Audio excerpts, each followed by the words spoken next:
13 episode की शुरुआत में हम देखते हैं कि और उसके बाद युआन जियांग को उसकी घर पर छोड़ने के लिए जाती है और जियांग इतनी नशे में होती है कि वो वहीं पर युआन के हाथ पकड़ लेती है, लेकिन युआन उसे अपनी हाथ छुड़ाती है और ली को कॉल कर देती है। और अगली सुबह जियांग जैसे ही उठती है तो उसे तो कल रात के बारे में कुछ भी याद ही नहीं होता। तो ली उसे याद दिला देती है कि कल तुम्हें यहाँ पर छोड़ने के लिए आया था और वो तुम्हारे लिए कितना परेशान था। जरूर वो तुम्हें पसंद करती है, लेकिन आगे से जियांग उसे बकवास करने से मना करती है। और उसके बाद जियांग अपने काम पर जाती है तो युआन उसे याद दिलाती है कि कल रात को तुम्हें इतना ज़्यादा ड्रिंक नहीं करना चाहिए था और उन्हें तुम्हारे ऊपर हावी करने नहीं देना चाहिए था। और उसके बाद जियांग सुपरवाइजर माँ से मिलने के लिए जाती है और उसे धमकी देती है कि अगर आप दोबारा मुझे ऐसे क्लाइंट के साथ डिनर के लिए लेकर जाओगे तो मैं आपको रिपोर्ट कर दूंगा। और ऐसे भी ये मेरे काम का पार्ट नहीं है कि मैं किसी क्लाइंट के साथ डिनर करूं और ड्रिंक भी करूं। और इसके बाद जियांग जैसे ही यहाँ से जाती है तो युआन उसके पास आती है और उसे उसकी काला चिटा के बारे में बताने लगती है। फिर भी सुपरवाइजर माँ नहीं डरती है तो युआन उसे सुपरवाइजर माँ जो लड़कियों वाला ड्रेस पहना हुआ होती है वही फोटो दिखाती है और उसे बताती है कि अगर तुमने दोबारा ऑफिस की किसी लड़की के साथ ऐसा करने की कोशिश किया तो मैं उसे पब्लिक कर दूंगा। और इस बात पर तो सुपरवाइजर माँ घबराई जाती है। और उसके बाद जियांग जैसे युआन के पास जाती है तो युआन उसे माफ़ी मांगती है कि मुझे तुम्हें झूठ नहीं बोलना चाहिए था। और जैसे ही युआन यहाँ से जाने लगती है तो जियांग उसे थैंक्स बोलती है कल रात मदद करने के लिए और उसे बोलती है कि ऐसे भी तुमने मुझे झूठ बोला था, फिर भी कल रात तुमने मेरी मदद की, इसलिए मैं तुम्हें माफ़ कर रही हूँ। और उसके बाद डोली जियांग को कॉल करती है और उसे बोलती है कि क्या मैं तुम्हें आज ड्रॉप कर दूँ। और जियांग भी मान जाती है और उसे पूछती है कि कल रात को तुम्हें घर पर किसने लेकर गया था। तो आगे से जियांग बताई थी कि कल रात को मेरी बॉस ने मुझे घर छोड़ा था। और जैसे ही जियांग उसे ली की एड्रेस पर ड्रॉप करने के लिए बोलती है तो आगे से डोली पूछती है कि क्या तुम तुम्हारी घर बदलती है। तो जियांग उसे हाँ बोलती है, जो सुनकर डोली तो काफ़ी खुश हो जाती है और वो जियांग को पूछती है कि तुम्हारी और युआन की क्या रिलेशन है। तो आगे से जियांग बताई थी कि हम दोनों बचपन का दोस्त थे, लेकिन हमेशा बचपन में मुझे युआन बुली करता था।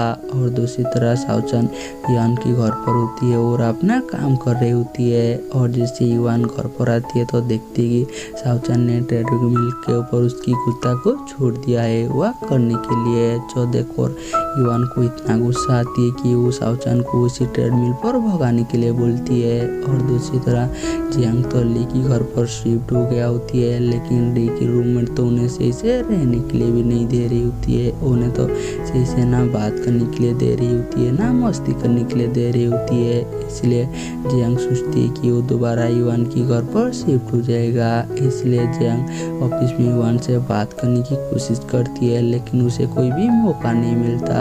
इसलिए वो काम खत्म होने के बाद भी युआन का इंतजार करती है, जो कि युआन नोटिस कर देती है और उसके पास आती है और उससे बोलती है कि क्या तुम मुझे कुछ कहना चाहते हो। लेकिन आगे से जियांग बोलती है कि कल रात को तुमने मेरी मदद की थी, इसलिए मैं तुम्हें थैंक्स बोलना चाहती हूँ। और वो युआन को डिनर पर लेकर जाती है, लेकिन आगे से युआन समझ जाती है कि जियांग उसके घर पर दोबारा से शिफ्ट होना चाहती है। इसलिए वो अपने असिस्टेंट को मैसेज करती है और उसे कॉल करने के लिए बोलती है। और वो जियांग को बोलती है कि ऐसे भी तुम तो मेरे घर पर नहीं रहना चाहती हो, इसलिए मैं सोच रही हूँ कि उसे किसी को रेंट पर दे दूँ। तो भी उसकी असिस्टेंट कॉल करती है तो जियांग को ऐसे दिखाती है कि कोई कस्टमर कॉल किया है और उसकी घर रेंट पर लेने के लिए इंटरेस्टेड है। और वो जियांग को सुनाने लगती है, लेकिन जियांग आगे से उसी कस्टमर को बोलती है कि उसकी घर ऑलरेडी कोई रेंट पर ले चुका है। और वो युआन को बोलती है कि मैं दोबारा से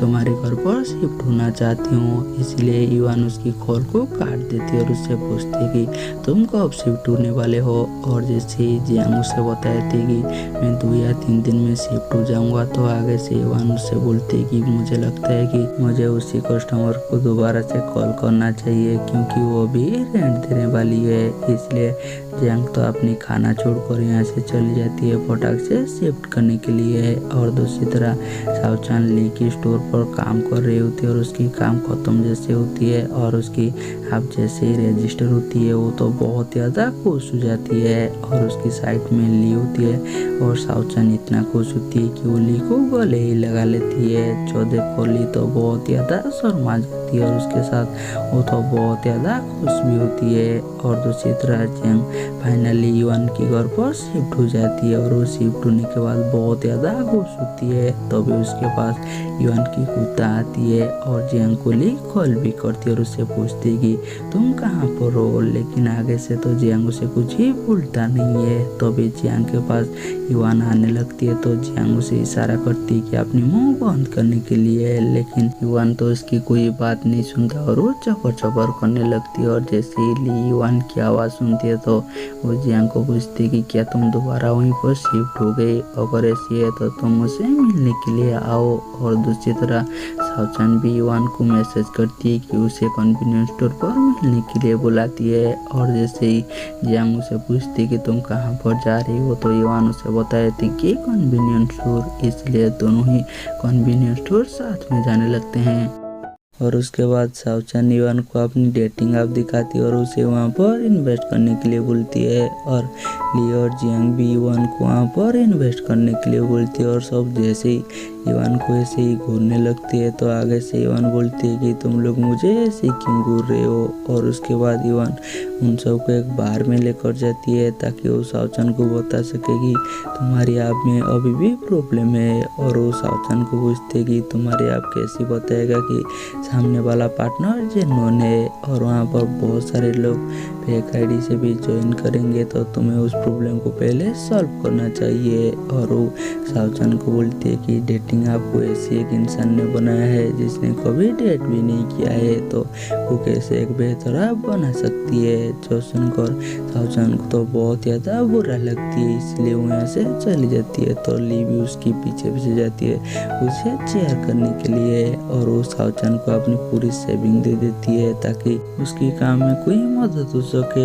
लेकिन साउचन तो उसे लेने से साफ साफ मना कर देती है। और दूसरी तरह जियांग और युआन जा रही होती है तो आगे से जियांग युआन को बोलती है कि तुम्हें ऐसे साउचन को रिजेक्ट नहीं करना चाहिए था। तो आगे से युआन बोलती है कि मैं साउचन को बहुत ही अच्छी तरह से जानती हूँ, उसे तो प्यार के बारे में कुछ ही पता नहीं है, जो कि एक डेटिंग ऐप को चलाने के लिए बहुत ही ज़रूरी होती है, इसलिए मैंने उसे रिजेक्ट किया है। तो आगे से जियांग युआन को बोलते कि मुझे तो साउचन की ऐप बहुत ज़्यादा अच्छा लगा। तो आगे से युआन उसे बोलते कि तुम तो खुद ही उस ऐप को यूज़ नहीं करते हो और तुम डेटिंग ऐप को प्रमोट करते हो, क्या तुम्हें प्यार के बारे में कुछ भी पता है। तो आगे से जियांग युआन को बोलते कि मुझे तो प्यार के बारे में ज़्यादा कुछ पता नहीं है और तुम ऐसे बोल रहे हो जैसे कि तुम्हें प्यार के बारे में बहुत कुछ पता है और ऐसा लगती है कि तुम्हारी बहुत सारी गर्लफ्रेंड रह चुके हैं। तो आगे से युआन बोलते कि मेरा तो एक भी गर्लफ्रेंड नहीं है, क्या तुम्हारा कोई बॉयफ्रेंड है। तो आगे से जियांग बोलते कि तुम्हें तो सारी बातें पता है, अगर कोई लड़का मेरे से ब्रेकअप करेगा तो मैं रो ही नहीं सकती, इसलिए मैंने कभी किसी को डेट ही नहीं किया है। ये सुनकर युआन तो बहुत ज़्यादा खुश हो जाती है। तो आगे से जियांग युआन को बोलते कि ऐसे तो ऑफिस में तुम्हारी आसपास बहुत सारी लड़कियां हैं, तो तुमने आज तो कभी किसी को डेट क्यों नहीं किया। तो आगे से युआन उसे बताए थे कि मैं बचपन से किसी को पसंद करती हूँ, लेकिन मेरे पास इतना हिम्मत नहीं है कि मैं इसके बारे में उसे बता सकूं। तो आगे से जियांग बोलते कि तुम मुझे बता दो, मैं इसके बारे में उसे बता दूंगा। लेकिन युआन बोलते कि ये वन साइड लव है और मुझे डर है कि अगर इसके बारे में उसे पता भी चल गया तो वो दोस्ती ही तोड़ देगी, इसलिए जियांग तो उसे और कुछ ही बोलता नहीं है और वो यहाँ से चली जाती है। और उसके बाद ली जियांग से मिलने के लिए आती है और उसे डोली से बात करने के लिए बोलती है ताकि डोली साउचन के प्रोजेक्ट को देख सके। इसलिए जियांग ली की बात सुनकर डोली को कॉल करती है और उसे एक बार साउचन के प्रोजेक्ट को देखने के लिए बोलती है और डोली साउचन के प्रोजेक्ट को देखने के लिए मान जाती है। और दूसरी तरह यांग को जियांग की बात याद आती है कि उसे सावचान को ऐसे ही नहीं बोलना चाहिए था, इसलिए वो सावचान की ऐप को ओपन करती है और उसमें जितने भी सारी प्रॉब्लम होती है सारी प्रॉब्लम को नोट करती है ताकि वो सावचान को उसकी काम पर कुछ मदद कर सके। और उसके बाद यान जियांग और डोली एक ही टाइम पर उसी ऐप पर रजिस्टर करते हैं, लेकिन यान और जियांग की कपल बन जाती है और डोली और जियांग की कपल रिजेक्ट हो जाती है। और ना जानते हुए भी यान और जियांग एक दूसरे से बात करने लगते हैं, जहाँ पर कि पहले ही यान जियांग को बताए थे कि मैं किसी को पसंद करती हूँ, लेकिन जियांग तो उसी ऐप को सिर्फ टेस्ट करने के लिए आया हुआ होती है और वो दोनों ऐसे ही बात करने लगते हैं। और अगले दिन सावचान डोली से मिलने के लिए जाती है और अपनी डेटिंग का बेस्ट वाल दिखाती है और डोली उसकी ऐप देखकर उसमें जो भी सारी गलती होती है उसे बता देती है और उसे सही करने के लिए बोलती है। और दूसरी तरह जियांग अपने ऑफिस में होती है तो उसके पास इवान आती है और उसे सावचान की डेटिंग का बेस्ट वर्ल्ड के बारे में पूछती है। तो आगे से जियांग बोलती है कि मुझे नहीं लग रहा था कि तुम इस ऐप को लेकर सीरियस हो। तो भी उन दोनों के पास उसी ऐप से नोटिफिकेशन आती है तो वो दोनों एक दूसरे से बात करने लगते हैं ऐप के जरिए में। और दूसरी तरह ली सावचान की ऐप के लिए एक पोस्टर बनाया हुआ होती है जो कि अपने स्टोर पर टांग दिया होती है। तो भी उसके पास सावचान आती है और सावचान उसे जैसे ही बात करती है तो उसे उसकी प्रॉब्लम का हल मिल जाती है और वो जाकर इसके बारे में डोली को बताती है तो डोली उसके ऐप पर इन्वेस्ट करने के लिए मान जाती है। और एक बार जैसे ही आकर वो ली को बताती है तो ली तो बहुत ज़्यादा खुश हो जाती है और इस बार वो सावचान को गले लगा लेती है। और दूसरी तरह जियांग अपने ऑफिस की टेरेस पर होती है और वो पूरी सिटी को देख रही होती है। तभी उसे ली मैसेज करती है और उसे बोलती है कि मेरे पास तुम्हारे लिए एक सरप्राइज है। तभी वहाँ पर इवान आ जाती है और उसे पूछती है कि तुम यहाँ पर क्या कर रहे हो। तो आगे से जियांग उसे बोलती है कि ये सिटी कितना बड़ी है ना। तो आगे से इवान बोलती है कि मुझे ऐसा नहीं लगता क्योंकि हम दोनों इतना जल्दी मिल गए। और वो जियांग को बोलती है कि आज मुझे ओवर टाइम करना होगा, इसलिए क्या तुम मेरी कुत्ता को थोड़ा सा बाहर घुमा सकते हो। और उसे उसकी घर की पासवर्ड पूछती है तो जियांग को ऐसा लगती है कि इस डेट में कुछ हुआ था। तो यान उसे याद दिला देती है कि इस डेट को हम दोबारा ऐसे बहुत टाइम के बाद मिले थे। ये सुनकर जियांग को तो यहाँ पर बहुत स्पेशल फील होती है। और अगली सुबह इवान ऑफिस में आती है तो उसे पता चलती है कि आज जियांग ने छुट्टी ली है, इसलिए वो जियांग को मैसेज कर पूछती है कि तुमने आज छुट्टी क्यों ली। लेकिन जियांग तो उसकी कोई मैसेज का जवाब नहीं देता। और दूसरी तरह सावचान को अपने आप के लिए इन्वेस्टर मिल गया होती है, इसलिए वो जियांग और ली और डोली को थैंक्स बोलने के लिए उन्हें कैंपिंग पर लेकर जाती है। लेकिन यहाँ पर जियांग का तो फोन ऑलरेडी डेड हो गया होती है और यहाँ पर सावचान और ली लकड़ियाँ इकट्ठा करने के लिए चली जाती है। तो आगे से ली सावचान को बोलती है कि इवान बोल रहा था कि पहले तुम्हारा कोई भी गर्लफ्रेंड नहीं है, क्या ये बात सच है। तो आगे से सावचान उसे बोलती है कि मैं तुम्हारे ऊपर ट्रस्ट करती हूँ, इसलिए मैं तुम्हें बता सकती हूँ। तो भी सावचान की आंखों में कुछ गिर जाती है तो ली को ऐसा लगती है कि सावचान को एक लड़की ने बुरी तरह से डंप कर दिया है, इसलिए जब सावचान को उस लड़की की याद आई तो वो रोने लगी और उसे तो सावचान के लिए बहुत ज़्यादा हमदर्दी होने लगती है। और दूसरी तरह इवान की एक लाइन डॉक्टर जो की कंपनी सिंह को मिस्टर जो नाम की एक आदमी खरीदने वाली है, क्योंकि वो पहले डॉक्टर जो को उसकी कंपनी के लिए लोन दिया था, लेकिन टाइम खत्म होने से पहले ही उसकी पैसा मांग रही है, नहीं तो वो ज़्यादा पैसा ऑफर कर रही है ताकि उसकी कंपनी की कॉपीराइट वो उसके नाम कर ले। तभी इवान आती है तो देखती है कि डॉक्टर जो तो बहुत ही घबराया हुआ है, इसलिए वो डॉक्टर जो को बताती है कि तुम्हारी कंपनी कितना फायदेमंद है और तुम्हारी प्रोडक्ट कितना अच्छा है, इसलिए मिस्टर जो उसे ज़्यादा पैसे देकर खरीदना चाहती है। इसलिए तो डॉक्टर जो अपनी कंपनी बेचने से साफ साफ मना कर देती है। और दूसरी तरफ जियांग और डोली खाने का प्रिपरेशन कर रही होती है तो तभी वहाँ पर एक कुत्ता आती है जो कि जियांग को तो बहुत ज़्यादा क्यूट लगती है, इसलिए वो जाकर उसे उठा लेती है और वो डोली को दिखाने लगती है। तो आगे से डोली कोई भी रिएक्शन नहीं करता। तो आगे से जियांग उसे पूछती है कि क्या आपको कुत्ता पसंद नहीं है। तो आगे से डोली बोलती है कि आज मैं मेरी लाइफ की एक बिगेस्ट सीक्रेट तुम्हें बताने वाली हूँ कि मैं बचपन से ऑर्फन था, लेकिन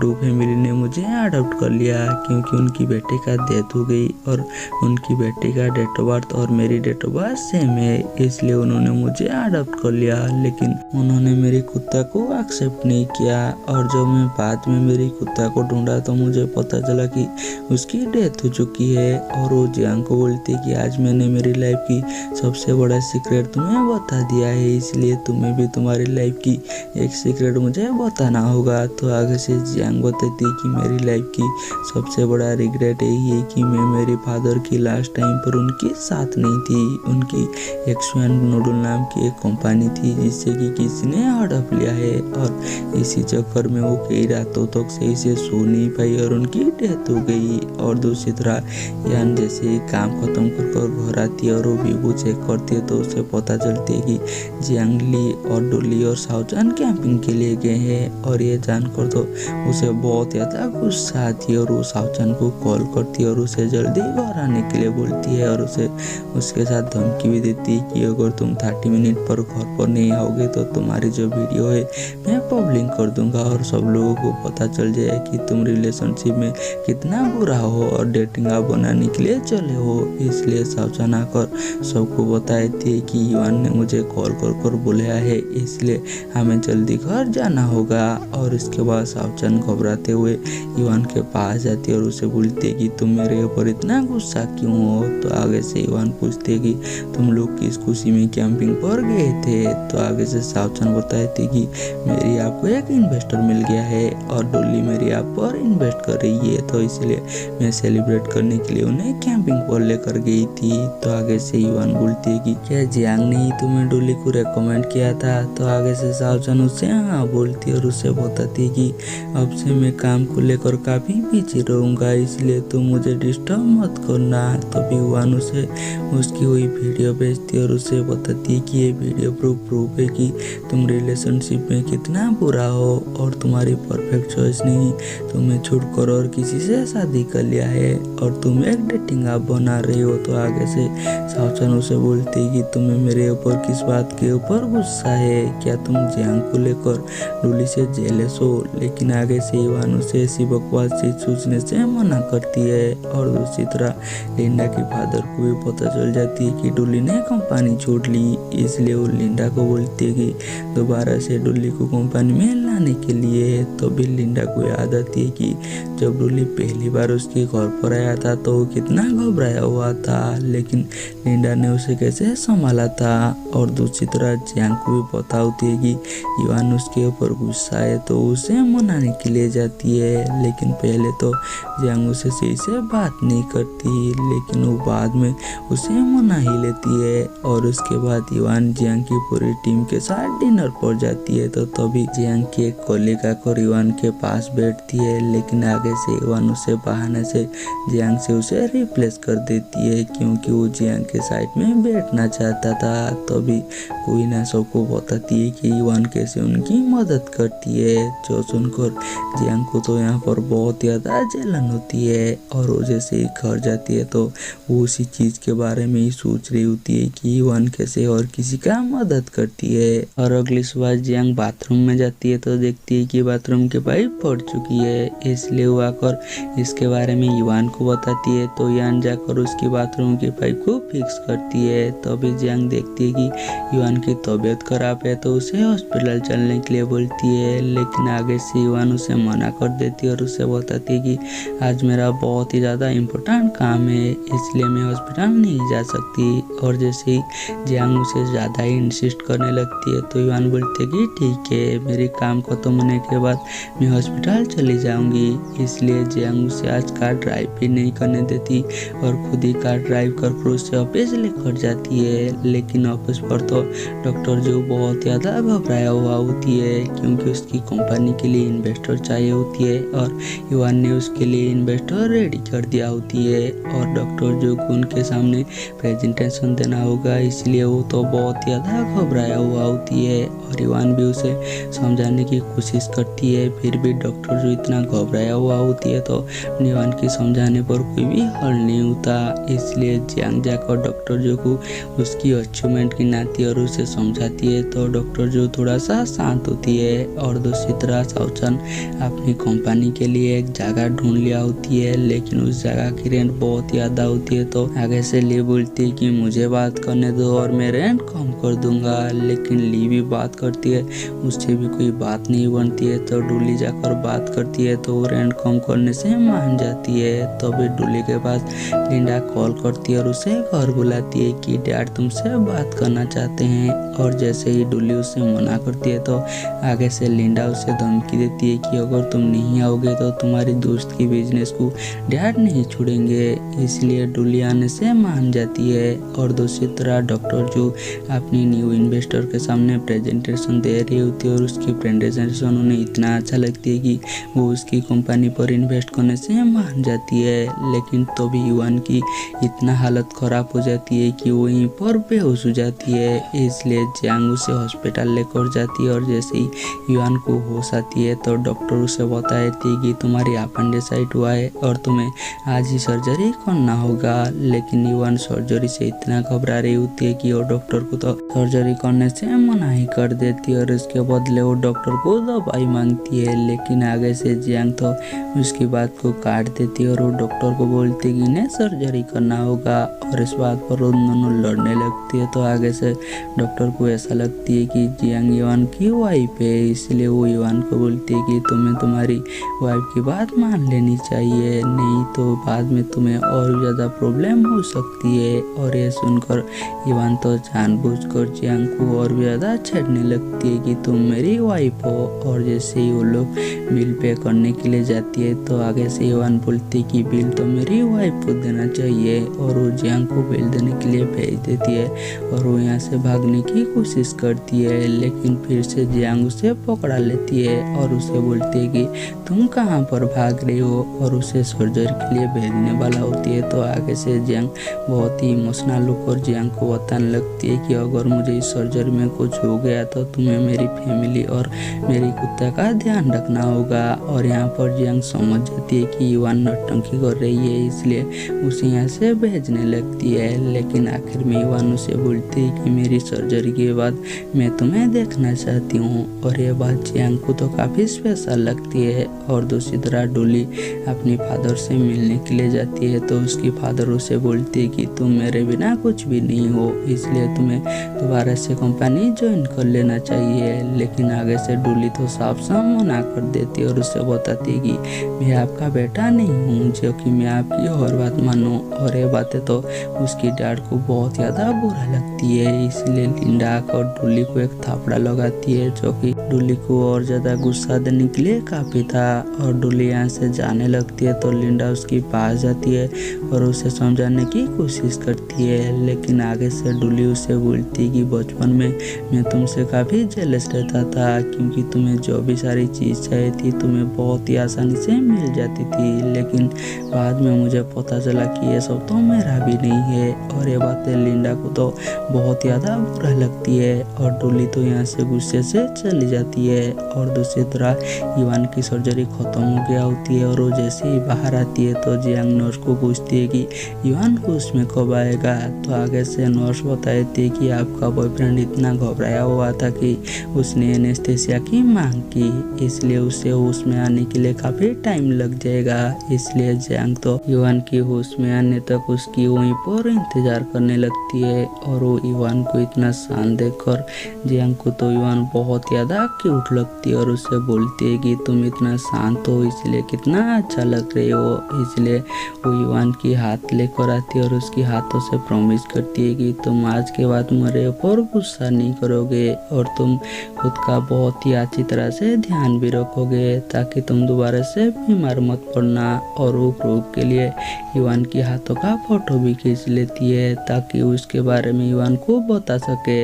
और दूसरी तरह डोली इतना ज़्यादा परेशान होती है कि वो जियांग से बात करने के लिए आती है और उसकी बिल्डिंग के नीचे वो जियांग की इंतज़ार करने लगती है। और अगली सुबह इवान को जैसे ही होश आती है तो वो तो पहले लिंडा को देखती है, जो देखकर इवान तो अपसेट हो जाती है क्योंकि उसे उम्मीद था कि वो पहले जियांग को देखेगी। इसलिए वो लिंडा को यहाँ से भेज देती है और वो अपनी असिस्टेंट को पूछती है कि जियांग कहाँ पर गया। तो उसकी असिस्टेंट उसे बताती है कि जियांग यहाँ पर रात भर था, लेकिन मैंने सुबह उसे यहाँ से भेज दिया। तो आगे से इवान बोलती है कि मैं तुम्हें एक मौका दे रही हूँ ताकि तुम तुम्हारी गलती को सुधार सको। इसलिए असिस्टेंट जियांग को कॉल करती है और उसे बताती है कि बॉस का अचानक तबीयत खराब हो गया है। इसलिए जियांग तो इवान से मिलने के लिए फटाक से आने लगती है और डोली तो जियांग का सुबह तक वहीं पर इंतजार कर रही होती है, लेकिन वो जियांग को देख ही नहीं पाता और जियांग तो घबराते हुए हॉस्पिटल आती है और इवान जियांग को उसके लिए इतना घबराता हुआ देखकर उसे तो बहुत ज़्यादा अच्छा लगती है और जियांग जाकर रिसेप्शन को पूछती है कि क्या इवान ठीक है। तो रिसेप्शन उससे बताते कि हाँ इवान बिल्कुल ठीक है। तो जियांग समझ जाती है कि इवान नौटंकी कर रही है, इसलिए उसके पास आती है और उसे दिखाती है कि उसे उसकी बहुत ज़्यादा फिक्र है और उसके लिए फ्रूट काटने लगती है, लेकिन वो इवान को देती नहीं है, वो खुद ही खाने लगती है। तो आगे से इवान बोलती है कि मैं बीमार हूँ इसलिए तुम मेरे ध्यान रखो, लेकिन आगे से जियांग बताती है कि मुझे पता है कि तुम नौटंकी कर रही हो। तो आगे से इवान बोलती है कि मैंने तुम्हें बोला था ना, मैं सबसे पहले तुम्हें देखना चाहती हूँ और मुझे ये जानकर अच्छा लगा कि तुम बहुत ही तेज भागते हो और तुम्हें मेरी बहुत ज़्यादा फिक्र है। लेकिन आगे से तो जियांग ये मानने से ही साफ साफ मना कर देती है और उसके बाद इवान को डिस्चार्ज मिल जाती है। तो जियांग उसे बोलती कि ऐसे तो तुम बहुत ज़्यादा बीमार हो, इसलिए मैं तुम्हें गाड़ी चलाने नहीं दे सकती। और जियांग खुद ही ड्राइव करती है और वो इवान को लेकर घर जाती है, लेकिन इवान तो जियांग की ऐसी ड्राइविंग स्किल देखकर उसे घबराई जाती है और उसके बाद जियांग जाकर इवान के लिए खाना बनाती है और उसे बताती है कि तुम बीमार हो इसलिए खाना खाओ और रेस्ट करो, और वो ऑफिस चली जाती है। और जैसे ही इवान जियांग की बनाया हुआ खाना को टेस्ट करती है तो उसे तो उसकी खाना बहुत ज़्यादा मीठी लगती है, फिर भी वो जियांग जो भी खाना बनाया हुआ होती है सारी खाना को खा लेती है। और दूसरी तरफ असिस्टेंट के पास उसकी गर्लफ्रेंड सीन कॉल करती है और उसे बताती है कि मैं तुमसे मिलने के लिए आ रही हूँ, और उस बात पर तो असिस्टेंट घबराई जाती है और वो इवान के पास जाती है और उसे मदद मांगती है और उसे बताती है कि अक्सर मैं मेरी गर्लफ्रेंड को झूठ बोला करता था कि मैं इमेज में एमडी हूँ और मैं एक बहुत ही लग्जरियस अपार्टमेंट में रहती हूँ। और वो इवान को मदद मांगती है कि वो उसके घर कुछ दिन तक उसे रहने देने के लिए, और यहाँ पर इवान को सोचने लगती है और वो मान जाती है क्योंकि उसे भी एक बहाना मिल गया था जियांग के साथ रहने के लिए। और उसके बाद असिस्टेंट जाकर अपनी गर्लफ्रेंड को लेकर आती है तो उसकी गर्लफ्रेंड इवान को देखकर पूछती है कि यह कौन है। तो आगे से असिस्टेंट बताती है कि इवान मेरी असिस्टेंट है और वो घर की सफाई कर रही थी। तो भी वहाँ पर जियांग भी आ जाती है और वो इवान को पूछती है कि क्या तुम कहीं पर जा रहे हो। और जैसे ही असिस्टेंट जियांग को इशारा करती है तो जियांग सारी बातें समझ जाती है और आगे से वो भी इवान को छेड़ती है कि उसके बाद तुम मेरी घर सफाई कर देना। और उसके बाद इवान जियांग के पास जाती है और उसे बोलती है कि मुझे तुमसे एक फेवर चाहिए, मेरे घर पर मेरी असिस्टेंट की गर्लफ्रेंड सीन रह रही है इसलिए मैं यहाँ पर कुछ दिन तक रहने वाली हूँ। लेकिन आगे से जियांग तो उसे साफ साफ मना कर देती है। तो इवान बोलती है कि ऐसे भी तो ये घर मेरी है। तो आगे से जियांग बोलती है कि ठीक है मैं ली के साथ रहने के लिए चली जाती हूँ। तो आगे से इवान उसके सामने नौटंकी करने लगती है कि अगर तुम यहाँ से चली जाओगी और मेरी तबीयत अचानक खराब हो गया तो मैं क्या करूँगा। लेकिन जियांग समझ जाती है कि इवान नौटंकी कर रही है, इसीलिए वो गुस्से से जाकर दरवाजे को मारने लगती है। तो आगे से जियांग बोलती है कि ये घर मेरी है इसलिए तुम संभाल कर दरवाजा लगाओ। लेकिन जियांग को और ज्यादा गुस्सा आती है तो वो दोबारा से ऐसे ही करती है। तो इवान बोलती है कि तुम कुछ भी करो मैं अब से यहीं पर रहने वाली हूँ। और दूसरी तरह शाओचन ली उसकी इतना मदद करती है इसलिए उसे डिनर पर लेकर जाती है उसे थैंक्स बोलने के लिए, और उसे बोलती है कि ऐसे तो तुम मेरी बहुत ज़्यादा मदद करते हो इसलिए मैं मेरी कंपनी की 5% शेयर तुम्हें देना चाहती हूँ। और दूसरी तरह असिस्टेंट की गर्लफ्रेंड सीन उसकी घर पर होती है तो उसे वहाँ पर जियांग की एक फोटो मिलती है। तो उसे ऐसा लगती है कि उसकी बॉयफ्रेंड और जियांग के बीच में कुछ चल रही है। और दूसरी तरह इवान जियांग के लिए एक बहुत ही अच्छी तरह से डिनर रेडी करती है और उसे बोलती है कि ऐसे भी मैं बीमार हूँ, इसलिए मैं बेड पर सोने वाली हूँ। लेकिन जियांग तो उसे साफ साफ मना कर देती है और वो पहले ही बेड पर चली जाती है सोने के लिए। लेकिन वो कुछ सोचने लगती है और वो दोबारा से इवान के पास आकर बोलती है कि ऐसे तो तुम बीमार हो, इसलिए तुम जाकर बेड पर सुओ। और इवान जाती है और वो जानबूझकर दरवाजा को लॉक कर देती है, जो कि जियांग को गुस्सा देने के लिए काफी होती है। और उसके बाद वो बीच रात में उठकर जियांग के पास जाती है और वो जियांग को सोते हुए देखकर उसे तो जियांग बहुत ज्यादा क्यूट लगती है और वो जियांग की करीब जाने लगती है। लेकिन वो समझ जाती है कि जियांग अभी भी सोया नहीं है, इसलिए उसे गुड नाइट बोलकर यहाँ से चली जाती है। जो देखकर जियांग तो बहुत ज्यादा शर्मा जाती है। और उसके बाद असिस्टेंट की गर्लफ्रेंड सिन जियांग से मिलने के लिए जाती है। तो उसे वहाँ पर इवान भी मिलती है। तो उसे ऐसा लगती है कि वो दोनों रिलेशनशिप में है और इसके बारे में वो जाकर असिस्टेंट को बताती है। तो आगे से असिस्टेंट उसे उनसे दूर रहने के लिए बोलती है और उसे बताती है कि जियांग सियो की बेटी है और इवान एक असिस्टेंट है। अगर इसके बारे में बाहर पता चल गया तो जियांग मुसीबत में आ सकती है। अगर जियांग को पता चल गया कि इसके बारे में मेरी वजह से बाहर आई है तो मुझे काम पर नहीं छोड़ेगी, इसलिए उसकी गर्लफ्रेंड उनसे दूर रहने के लिए मान जाती है। और उसके बाद ली जियांग को मैसेज करती है और उसे बताती है कि आज साउचान ने एक पार्टी रखी है, इसलिए मैं तुम्हारे घर पर जा रही हूँ और वहाँ से हम उसके पास चलेंगे। लेकिन जियांग तो ली को उसकी घर जाने से रुकने की कोशिश करती है, फिर भी ली उसकी घर पर चली जाती है। तो उसे वहाँ पर लड़कों की शूज और कपड़े मिलती है और उसके बारे में वो जियांग को पूछती है। तो आगे से जियांग बात घुमाने की कोशिश करती है, फिर भी वो पकड़ा जाती है। तो वो सारी बातें ली को बताई थी कि मैं कुछ दिन से इवान के साथ रह रही हूँ। तो आगे से ली उसे छेड़ने के लिए पूछती कि क्या तुम दोनों के बीच में कुछ चल रही है। लेकिन जियांग उसे मना कर देती है और उसे याद दिलाती है कि क्या तुम्हें साउचान की पार्टी पर नहीं जानी है, इसलिए वो दोनों उसी पार्टी पर चली जाती है। और वहाँ पर डुली भी आया हुआ होती है, इसलिए ली साउचान को याद दिलाती है कि क्या तुम्हें खाना नहीं लानी है और वो दोनों खाना लेने के लिए चली जाती है। तो वहाँ पर जियांग को पता चलती है कि आज डुली की बर्थडे है, इसलिए वहाँ पर जो केक होती है इसमें वो डुली की बर्थडे वहीं पर सेलिब्रेट करते हैं। और आगे से डुली जियांग को बताती है कि ये बर्थडे मेरे लिए बहुत ज़्यादा स्पेशल है, क्योंकि मेरी बर्थडे मैं आज पहली टाइम सेलिब्रेट कर रही हूँ। आज से पहले मैं मेरी बर्थडे कभी भी सेलिब्रेट नहीं किया है। तो भी जियांग के पास इवान की मैसेज आती है और उससे बताती है कि मेरी तबीयत अचानक खराब हो गया है, इसलिए जियांग डुली को सॉरी बोलती है और वो इवान के पास चली जाती है। तो देखती है कि इवान तो बिल्कुल ठीक है, लेकिन उसके ऊपर गुस्सा है क्योंकि इवान ने उसके लिए खाना बनाया हुआ है और उसका इंतजार कर रही है। इसलिए जियांग उसे चेयर अप करने के लिए बोलती है कि तुम रुको, मैं खाना को गर्म कर देती हूँ। तो भी इवान बालकनी में जाती है तो देखती है कि उसकी अपार्टमेंट पर उसकी असिस्टेंट और उसकी गर्लफ्रेंड से रोमांस कर रहे हैं। जो देखकर इवान को तो काफी गुस्सा आती है और उसे पूछती है कि तुम यहाँ पर कर क्या रही हो। तो असिस्टेंट की गर्लफ्रेंड सिन बोलती है कि हम यहाँ पर कुछ भी कर इसमें तुम्हें क्या लेना देना है। और जैसे ही असिस्टेंट इवान को रिक्वेस्ट करने लगती है तो इवान सिन से माफी मांगती है। तो भी वहाँ पर जियांग आती है तो इवान भी उन्हें दिखाने के लिए वो जियांग के करीब जाने लगती है। तो भी जियांग देखती है कि इवान के हाथ तो बहुत ज्यादा ठंड है, इसलिए वो अंदर चली जाती है जियांग के लिए कपड़े लेने के लिए। तो भी इवान को याद आती है कि उसने बचपन में जो भी सारी जियांग को लेटर लिखा था वो सारी वहीं पर है, इसलिए वो जियांग को रोकने के लिए जाती है। तो तभी एक्सीडेंटली उन दोनों का केस हो जाती है, जिस वजह से वो दोनों तो बहुत ज्यादा ऑकवर्ड भी हो जाते हैं और खाने के टेबल पर तो एक दूसरे से बात भी नहीं कर पाते।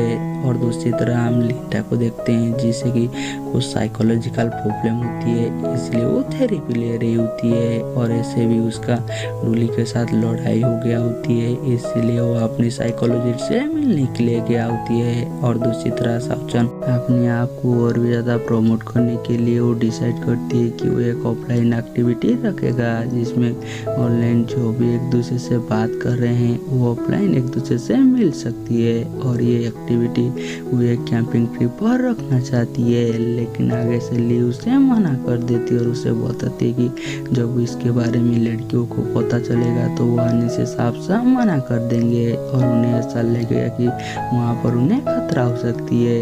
इसलिए हमें ये एक्टिविटी को एक एक्वेरियम में रखना चाहिए ताकि लड़कियों को लगे कि ये बहुत ज़्यादा रोमांटिक है और उसके साथ कूल भी है और लड़कियाँ यहाँ पर आने में ज़्यादा इंटरेस्टेड होंगे। और ये आइडिया को साउचन और टुली मान लेते हैं। और दूसरी तरह जियांग का तो वही किस के बाद हालत ही बिगड़ा हुआ होती है, उसे जो भी दिखाई दे रही होती है उसे तो वही किस याद आ रही होती है और वो अपनी काम पर होती है और वो जैसे ही युवान को देखती है तो उसे दोबारा से वही किस याद आने लगती है और वो अपनी इमेजिनेशन में खो जाती है कि युवान अपनी सीट से उठकर आकर उसे किस करने वाली है। तो भी युवान उसे होश पर लेकर आती है तो जियांग देखती है कि सब उसे घूर रहे हैं, इसलिए वो बात को पलटने की कोशिश करती है और वो यहाँ से चली जाती है। और वो जो पेंटिंग निकाल रही होती है तो भी वो कोइना को देखती है तो उसे दोबारा से वही किसिंग सीन याद आने लगती है और कोइना देखती है कि